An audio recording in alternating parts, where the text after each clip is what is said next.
in active tuberculosis cases has healthcare providers concerned. Active TB is an airborne illness. It typically affects the lungs and can be highly contagious. ABC 7 News reporter Cornell Bernard shows us how Marin County is handling the increase in cases.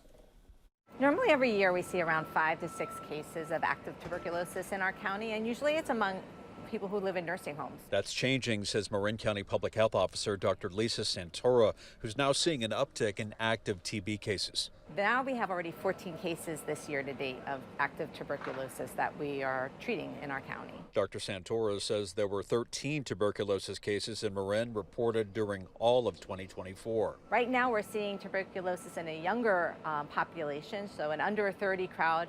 And it's also not only among immigrants, it's among U.S.-born citizens who are younger. Active tuberculosis is highly contagious. Those who were born in or travel to countries where TB is common can be at risk.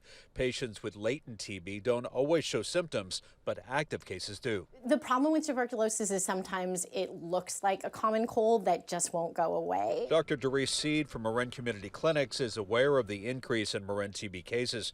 Her clinic offers drop-in tuberculosis screenings for patients. Someone who has an active case can be treated here in what's called a negative pressure room. It's an isolation room, so unlike our other exam rooms, which are just your typical exam room, your typical room, this one actually takes the air out. So it decreases the risk of exposure to both our healthcare workers as well as anyone in the clinic. Contact tracing is also done to reduce the spread.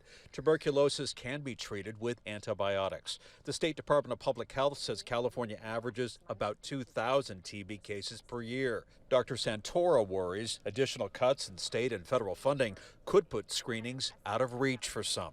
It's not uncommon to have an uptick in disease, especially if doctors are doing a better job of screening. But if we lose federal resources or state resources that allow us to do our TB investigations, then people are at risk. In Marin County, Cornell Bernard, ABC 7 News.